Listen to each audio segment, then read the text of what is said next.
Thank you for joining us on this ceasefire moment as we look at Genesis 11 in the Literal Standard Version and some observations made while reading through it. In verse 11, we see that is the one language and of one the same word. So everyone's speaking all the same language because they came from Noah. And they come down, and when they said in verse 4, let's make for ourselves a name, lest we be scattered over the face of all the earth. I'm just kind of curious why they would be worried about being scattered, except we did see where they were supposed to be fruitful and multiply, so at some point I guess they would expand out. But this seemed to be a concern to them.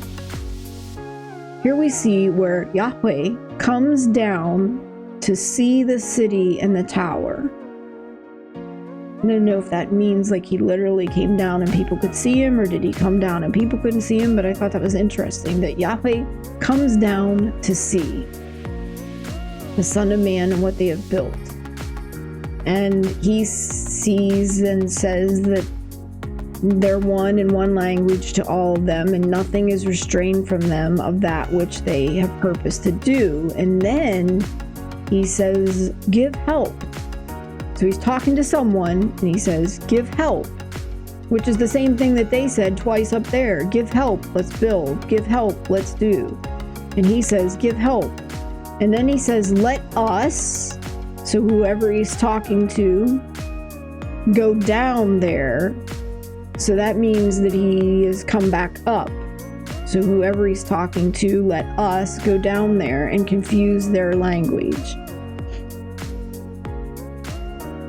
And then in verse 8, we see Yahweh scatters them from there over the face of all the earth. So the very thing that they were building it for in case they would happen to them happens.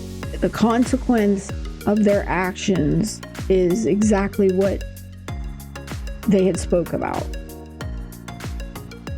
And then the languages are confused and he scatters them over the face of the earth. And then we flash right back into a listing of the generations of Shem. Just kind of odd that we have this like little subset of a story and then we flash right back into what we were doing before we went off on it. So, and then we get down here to where we now have speaking about Abram.